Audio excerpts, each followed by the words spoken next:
नमस्कार। स्वागत है आप सभी का हमारे आज के कार्यक्रम #AIR नेक्स्ट में। मैं Ankita, doctor APJ Abdul Kalam women's institute of technology की स्टूडेंट। मेरे साथ मेरी दो सहपाठियाँ श्वेता और स्नेहलता मेरे साथ हैं।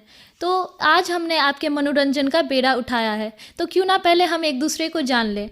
मेरा नाम अंकिता है और वैसे तो मैं दरभंगा से हूँ, मेरी सारी स्कूलिंग दरभंगा में ही हुई है, मगर मेरा एक ख़ास रुझान गांव की तरफ भी है। मुझे अपने गांव जाना, अपने गांव के लोगों से मिलना बहुत अच्छा लगता है। मेरा गांव रामपुर उदय मनीगाछी के पास है, दरभंगा डिस्ट्रिक्ट में। और उसके अलावा मेरी रुचि नृत्य के साथ साथ विभिन्न कला और क्षेत्र में है। अब मैं चाहती हूँ कि श्वेता अपने बारे में कुछ बताएं। बहुत बहुत धन्यवाद कि आकाशवाणी पे बोलने का हमें मौका मिला है। AIR नेक्स्ट ने हमें ये अपॉर्चुनिटी दी है कि हम यूथ के बारे में कुछ बात कर पाएँ, हमें बोलने का मौका मिले। और मैं भी तो दरभंगा की ही हूँ और मेरी स्कूलिंग भी यहीं पे हुई है और कॉलेज भी यहीं पे चल रही है। और मेरी रुचि के बारे में बात किया जाए तो मुझे साइंटिफिक फैक्ट्स पढ़ना पसंद है और साथ ही म्यूज़िक में भी मुझे रुचि है। अब मैं स्नेहलता के बारे में कहूँगी कि वो अपने आप को इंट्रोड्यूस करें। बहुत बहुत धन्यवाद श्वेता, मुझे ये मौका देने के लिए। और आप सभी को मेरा नमस्कार। मेरा जन्म वैसे तो गुड़गांव हरियाणा में हुआ। मैंने अपनी जूनियर पढ़ाई 7वीं कक्षा तक वहीं से की, किंतु अपने पेरेंटल साइड से मैं दरभंगा से ही बिलोंग करती हूँ। मेरी रुचि हमेशा से ही संगीत और हिंदी वाचन में रही है। तो ये तो हुई हमारी बात, मगर आज हम किस विषय पर चर्चा करें? अब मैं तो यही कहूँगी कि हम तो भारतवासी हैं, तो भारत के बारे में ही हम बात करने वाले हैं। पर प्रयास तो हमारा यही रहेगा कि आज का संवाद जो है कुछ प्रोडक्टिव हो और इस चर्चा के माध्यम से अंत में हमें कुछ सीखने को मिले। सही बात है, और अवश्य ही हमें लगता है कि इस कार्यक्रम के अंत में कुछ ना कुछ हमें सीखने को मिलेगा ही।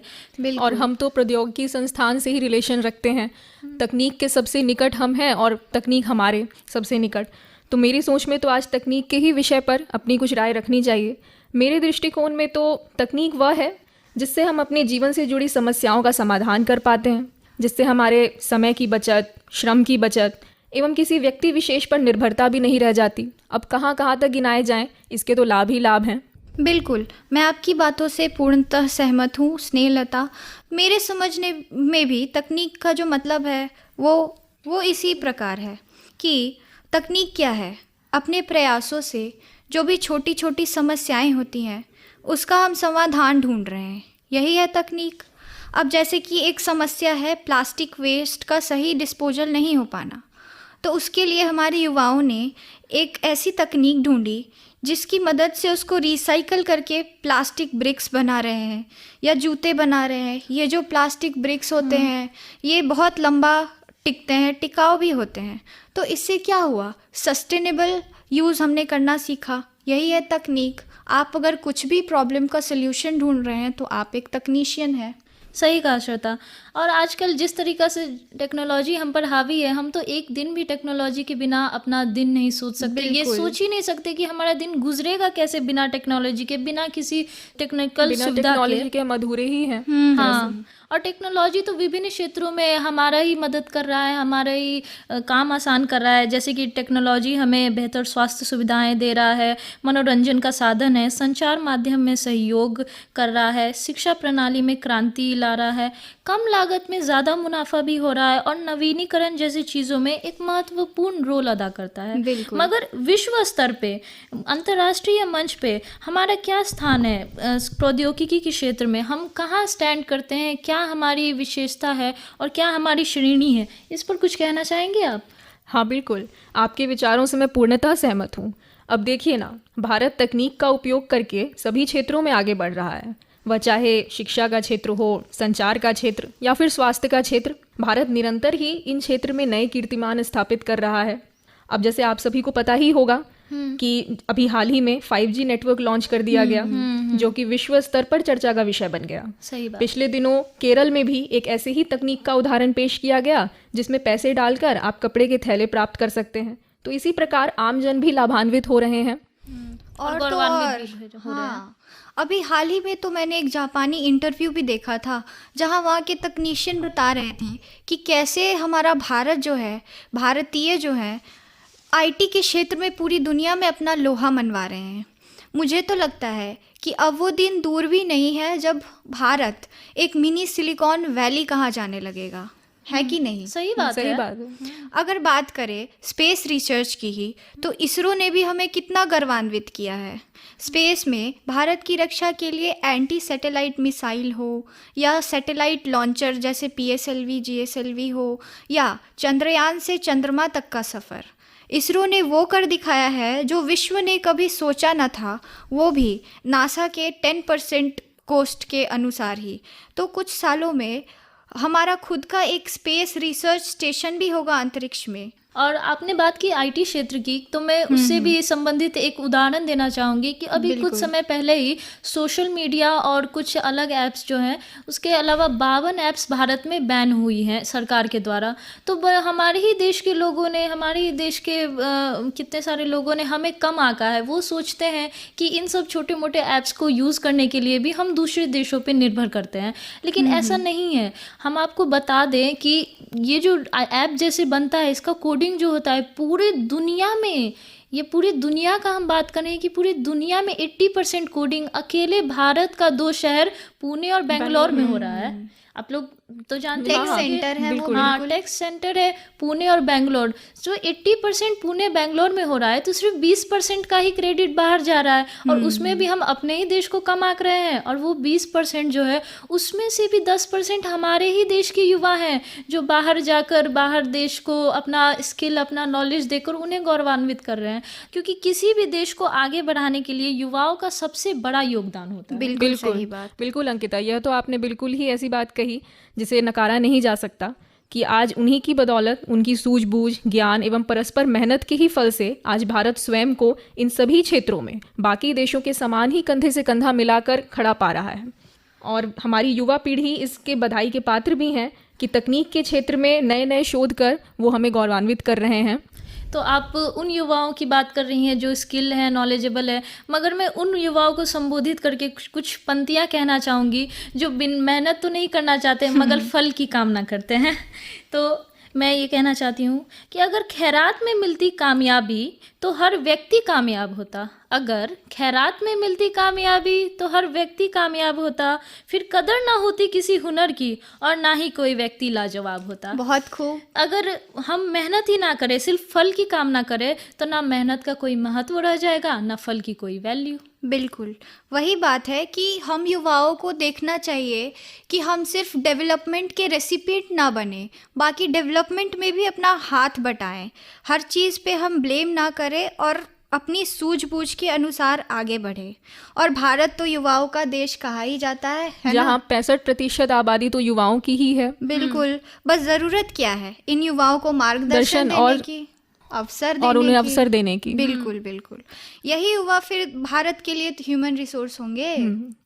अब तो दुनिया के लीडिंग टेक जाइंट कंपनीज ने भी भारतवंशियों के लीडरशिप और प्रॉब्लम सॉल्विंग स्किल्स को सराहा है। हाँ। तभी तो उन्होंने उन्हें सीईओ या फिर अन्य पदों पर नियुक्त किया है ना? सारी बड़ी कंपनियों के सीईओ तो भारत के ही नागरिक हैं।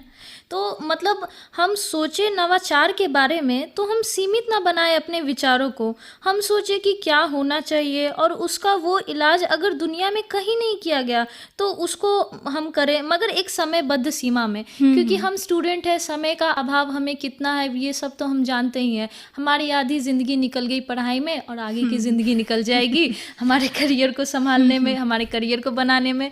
तो इसी समय को लेकर और युवाओं को लेकर मैं एक और कविता कहना चाहूँगी, समय को बांधते हुए, कि अपना टाइम आएगा इस भरोसे में मत रहो, अपना टाइम आएगा इस भरोसे में मत रहो, क्योंकि अपना टाइम आता नहीं, लाना पड़ता है। घड़ी सुधारने वाले तो मिल जाते हैं, लेकिन अपना समय खुद ही सुधारना पड़ता है। समय इंसान को सफल नहीं बनाता, बल्कि समय का सही इस्तेमाल ही इंसान को सफल बनाता है। और सिर्फ जीतने वाला ही नहीं, कब कहाँ क्या हारना है ये जानने वाला भी सिकंदर कहलाता है। बहुत खूब अंकिता। क्या ये पंक्ति आपने खुद लिखी है? कुछ मैंने लिखी है और कुछ सोशल मीडिया का योगदान है। अच्छा, वैसे काफ़ी अच्छा लिखती हैं आप। बहुत बहुत धन्यवाद। तो अब क्या, अब कार्यक्रम में टाइम हो चुका है कि एक ब्रेक लिया जाए। तो चलिए लेते हैं एक छोटा सा म्यूजिकल ब्रेक।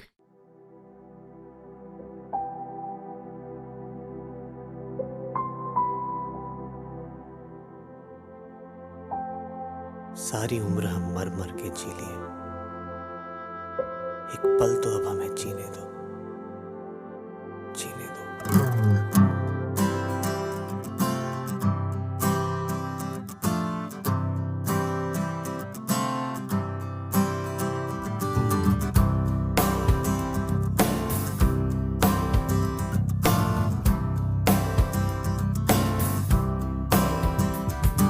सारी उम्र हम मर मर के जी लिए, एक पल तो अब हमें जीने दो, जीने दो। सारी उम्र हम मर मर के जी लिए, एक पल तो अब हमें जीने दो, जीने दो। ना ना ना ना ना ना ना ना ना ना ना ना ना ना ना। Give me some sunshine, give me some rain, give me another chance. I wanna grow up once again. Give me some sunshine, give me some rain, give me another chance. I wanna grow up once again. कंधों को किताबों के बोझ ने झुकाया, रिश्वत देना तो खुद पापा ने सिखाया। 99% मार्क्स लाओगे तो घड़ी वरना छड़ी, लिख लिख कर पड़ा हथेली पर अल्फा बीटा गामा का छाला।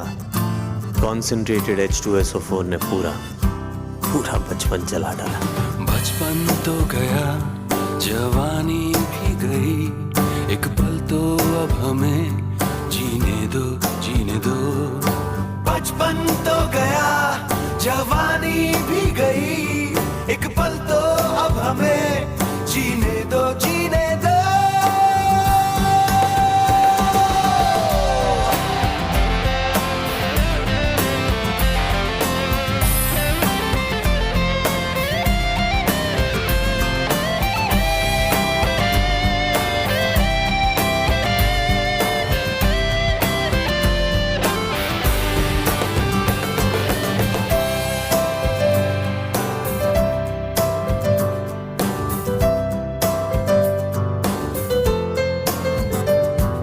सारी उम्र हम मर मर के जी लिए, एक पल तो अब हमें जीने दो, जीने दो। ना ना ना ना ना ना ना ना ना ना ना ना ना। Give me some sunshine, give me some rain, give me another chance. I wanna grow up once again. Give me some sunshine, give me some rain, give me another chance. I wanna grow up once again. Na na na na na na na na na na na na na na na na na na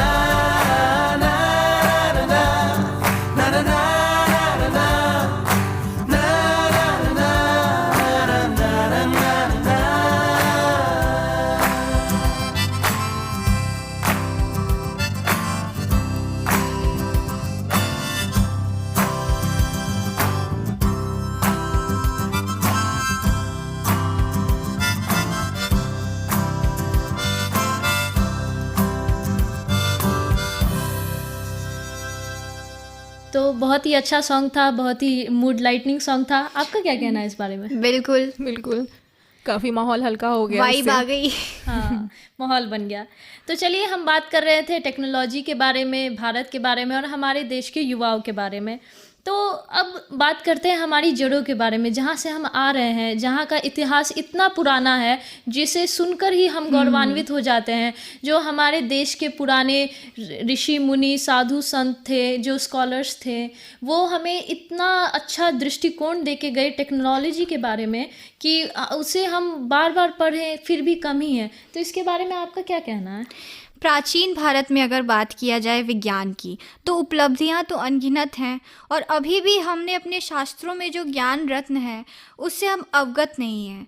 विज्ञान, गणित, आयुर्वेद, योग आदि हर क्षेत्र में हमारे ऋषियों ने ग्रंथ लिखे हैं और मुझे यकीन है कि आप सबको भी मेरी तरह ही मन में उत्सुकता होती होगी कि इन ग्रंथों को कैसे हम समझ पाए, है ना? जबकि ये ग्रंथ तो 5000 साल पहले लिखे गए, फिर भी आज तक इसे पूरी तरह से अध्ययन नहीं किया गया। कितना आश्चर्यजनक है कि जब पूरी दुनिया अनंत को खोजने चली थी, हमारे महान ऋषि आर्यभट्ट ने अनंत को गिनने का मूल शून्य का आविष्कार कर दिया। वैसे श्वेता, मुझे आपके जीरो के आविष्कार को सुनकर एक और भारत के स्वर्णिम पल का स्मरण हुआ आया, बिल्कुल, जो कि था सुनाइए। आर्यभट्ट, भारत का पहला मानव रहित सैटेलाइट। वह हमारे देश के इतिहास में एक ऐतिहासिक क्षण था। इस लॉन्च ने देश और पूरी दुनिया को बता दिया कि भारत का नया नवेला अंतरिक्ष कार्यक्रम जितना महत्वाकांक्षी था उतना ही सक्षम भी था। हाँ, मगर वही पुराने ज़माने में ये भी बातें होती थी कि दकियानूसी बातें होती थी, अंधविश्वासी बातें होती थी। जैसे मैं एक उदाहरण लेकर समझाना चाहती हूँ कि पहले के ज़माने में हमारे बड़े बुजुर्ग कहते थे कि उत्तर की तरफ सर रखकर नहीं सोना चाहिए क्योंकि वो मृत्यु की दिशा होती है। मगर क्या आपको पता है कि इसके पीछे भी एक साइंस है? दरअसल अर्थ के 2 पोल होते हैं, नॉर्थ पोल और साउथ पोल, जो कि मैग्नेटिक फोर्स के डायरेक्शंस होते हैं।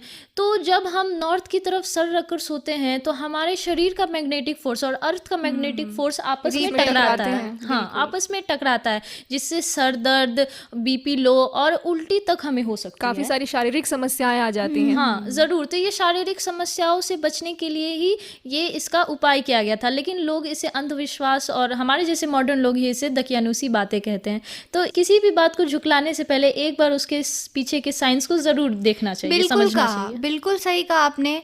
अब जैसे देख लीजिए, परीक्षा देने जाते हैं हम सबका एक एग्ज़ाम रिचुअल होता है कि मम्मी कहती है दही चीनी खाओ, दिन अच्छा रहेगा, बाधाएं नहीं आएंगी। पर इसके पीछे की लॉजिक आपने कभी सोची है? आयुर्वेद में मिश्री यानी मीठे को बुद्धिवर्धक कहा गया है। साथ ही दही जो है वो एक कूलिंग एजेंट की तरह काम करता है, जिससे बॉडी और माइंड रिलैक्स होते हैं और एग्ज़ाम में आपको डिहाइड्रेशन भी नहीं होगी, है कि नहीं? हाँ, सही और बात है। इसी प्रकार देखिए तो उपवास के पीछे भी साइंटिफिक रीज़न है कि टॉक्सिन्स बाहर आते हैं बॉडी के। हाँ हाँ, सही बात है। ये सब तो हो गई बात कल की और आज की, मगर कल का क्या? भारत का फ्यूचर का क्या? अब हम जानते हैं कि वो क्या चैलेंजेस है, क्या चुनौतियां हैं जो विकास के क्षेत्र में आ रही हैं। उन समस्याओं के बारे में कुछ चर्चा करते हैं। सही कहा आपने अंकिता। हर सिक्के के 2 पहलू होते हैं। पहले पहलू पर तो बहुत चर्चाएं हो गई, परंतु उसका दूसरा पहलू तो अभी भी अछूता ही रह गया, जो कि कई चुनौतियों से भरा है। और उनमें से कई ऐसी चुनौतियां हैं जो अधिकतर ग्रामीण क्षेत्रों से ही रिलेटेड हैं। जैसे ग्रामीण क्षेत्रों में इन तकनीकी सुविधाओं का वंचित होना, व्यक्तियों के रोजगार पर भी संकट है, कमज़ोर नेटवर्क की समस्याएं हैं, और इन सबसे अतिरिक्त सबसे महत्वपूर्ण जो है वह है तकनीकी संचालन की जानकारी का सही और सटीक अभाव। बिल्कुल सही स्नेहलता। ये जो बेरोज़गारी वाली बात आपने कही, ये हमारे लिए एक बहुत ही सेंसिटिव मुद्दा है, क्योंकि ये प्रॉब्लम जो है हमारे देश में बढ़ता ही जा रहा है। तो तकनीक में क्या किया जा सकता है? जो स्टार्टअप कल्चर है हमारे यहाँ, उसको अगर हम सपोर्ट करें, बढ़ावा दें, तो एक तो इसका सल्यूशन हो सकता है कि रोज़गार के भी जो अवसर होंगे वो डेवलप होंगे, है ना? ऐसे ऐसे स्टार्टअप्स भी आ रहे हैं, आपने सुना होगा, जो रियल लाइफ समस्याओं से डील कर रहे हैं। हम लोग ने भी सुना कृषि है। के क्षेत्र में, चाहे हर विज्ञान के क्षेत्र में, क्षेत्र में। बिल्कुल। तो और एक और चीज़ आपने सुनी होगी, दूसरी चुनौती जो है हमारी ब्रेन ड्रेन। ये तो बहुत बड़ी समस्या है। बिल्कुल। अच्छे अच्छे कॉलेज से जो हमारे विद्यार्थी, बुद्धिमान विद्यार्थी पास आउट हो रहे हैं, वो अपॉर्चुनिटीज़ की तलाश में विदेश पलायन कर रहे हैं। ये तो बात वही हो गई कि खेती करें हम, फसल ले जाए कोई और। बिल्कुल। तो इसी सोच को हमें बदलना है। हम ये नहीं कह रहे कि आप अपॉर्चुनिटीज़ मिल रहा आप ना जाएं, पर धीरे धीरे प्रयासरत होकर हम इस सिचुएशन को बदल सकते हैं और ब्रेन ड्रेन को ब्रेन गेन में बदल सकते हैं। सही बात है। और इसी के साथ मैं एक और बड़े मुद्दे पे चर्चा करना चाहती हूँ, जो बहुत बड़ी समस्या है हमारे देश की, जिसका उदाहरण मैं कुछ पुराने चीज़ों से और पुराने एग्जाम्पल से देना चाहती हूँ कि एरोप्लेन किसने बनाया? सबको पता होगा, ऑरविल राइट और विल्बर राइट ब्रदर्स। हाँ, लेकिन 1895 में शिवकर तलपरे ने भी तो चौपाटी बीच पर उड़ाया था अपना जहाज़। हाँ, लेकिन उसे तो सबने ये जादू टोना कह के उड़ा दिया, उसे उसकी कोई बात नहीं हुई। चलिए, तब तो देश आज़ाद नहीं था तो हम लोग पेटेंट रजिस्टर नहीं करा सकते थे। मगर मार्कोनी ने पहला सिग्नल बनाया, पर वायरलेस तो जेसी बोस ने भी बनाया था उसी समय, तो वो भी पेटेंट रजिस्टर नहीं करा पाए। और एडिसन ने इलेक्ट्रिसिटी बनाई, पर जगदीश चंद्र बोस ने भी तो इलेक्ट्रिसिटी खोजी थी। सही बात है। लेकिन उस समय भी हम पेटेंट नहीं खोज पाए। हाँ, और लास्टली जब सीवी रमन जी ने रमन्स इफेक्ट के लिए फिजिक्स में नोबेल प्राइज जीता, तब जाके हमारे की एक देश के पहले साइंटिस्ट जो है पूरे दुनिया से इंट्रोड्यूस हुए। तो इससे हम ये कहना चाहते हैं कि हमारे देश में आज भी नई नई टेक्नोलॉजीज़ का आविष्कार हो रहा है। जैसे कि एक 8वीं क्लास की बच्ची ने अपने पिता के लिए एक ये व्हील चेयर बनाई जो कि सीढ़ी पर भी चल सकती है। ये उसका नया आविष्कार था, नई उसकी खोज थी। ऐसे ही एक चंपारण की औरत जो कभी स्कूल नहीं गई, कभी पढ़ाई लिखाई नहीं की, उन्होंने एक हर्बल फर्टिलाइज़र की खोज की, एक हर्बल फर्टिलाइज़र बनाया जो पैदावार को बढ़ा सके। तो उनका भी पेटेंट रजिस्टर हुआ, लेकिन उस स्तर तक नहीं पहुंच पाया। तो हम इससे ये बताना चाहते हैं कि जब तक आप दुनिया को दिखाइएगा नहीं आपके पास क्या है, तब तक वो आप ही के पास रह जाएगा और उससे ना आपको फ़ायदा होगा ना आपके देश को। उम्मीद करती हूँ कि आने वाले समय में यह सारी कमियां दूर हो जाएंगी और भारत आत्मनिर्भर बनकर पहले पायदान पर होगा। इसकी उम्मीद क्या, ये तो हमें पता ही है कि कभी ना कभी भारत तो अभी वैसे ही आगे है और आगे भारत जाएगा ही, और भारत की विभिन्न क्षेत्रों में ये तरक्की होगी। हाँ। तो तकनीक की तो बातें काफ़ी हो गई हैं, है ना। तो अभी जो है माहौल को थोड़ा हल्का करते हुए लेते हैं एक और म्यूजिकल ब्रेक। जल्द ही लौटेंगे हम लोग अपनी चर्चा में आगे बढ़ते हुए।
बहुत ही मज़ा आया ये गीत सुनकर।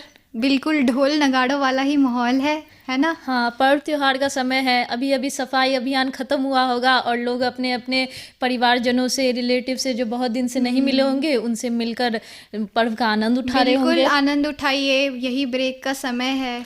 ऐसे तो हमारे ऊपर काफ़ी सारा वर्कलोड भी रहता है। हाँ। अब उन सब से हमें फुर्सत मिली है थोड़ी, तो क्यों ना इस समय को अपने परिवार वालों के साथ, सबके साथ बिताया जाए।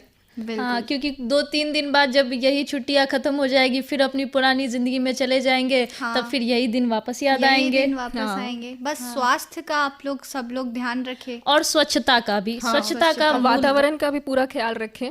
कहीं ऐसा ना हो कि खुशियाँ और त्योहार मनाने के चक्कर में वातावरण को ही सबसे ज़्यादा हम इफेक्ट कर दें।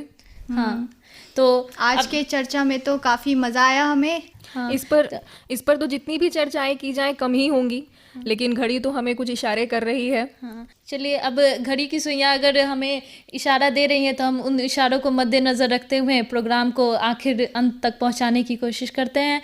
मंजिल कितनी भी ऊंची क्यों ना हो, उसके रास्ते हमेशा पैरों के नीचे से ही होकर गुजरते हैं। तीर को भी आगे छोड़ने से पहले पीछे खींचा जाता है। उसी तरह अच्छे दिनों के लिए पहले बुरे दिनों से लड़ना पड़ता है। आज जितना डरोगे लोग उतना ही डराएंगे। अगर हिम्मत करोगे तो बड़े बड़े भी सर झुकाएंगे। अगर ज़िंदगी में कुछ पाना है और कल को आसान बनाना है तो आज की मेहनत ही कल रंग लाएगी। परवाह ना करो चाहे सारा ज़माना खिलाफ हो, चलो उस रास्ते पर जो सच्चा और साफ हो। बहुत सुंदर कविता अंकिता, बहुत आप बहुत सच में अच्छा लिखती हैं। बहुत बहुत धन्यवाद।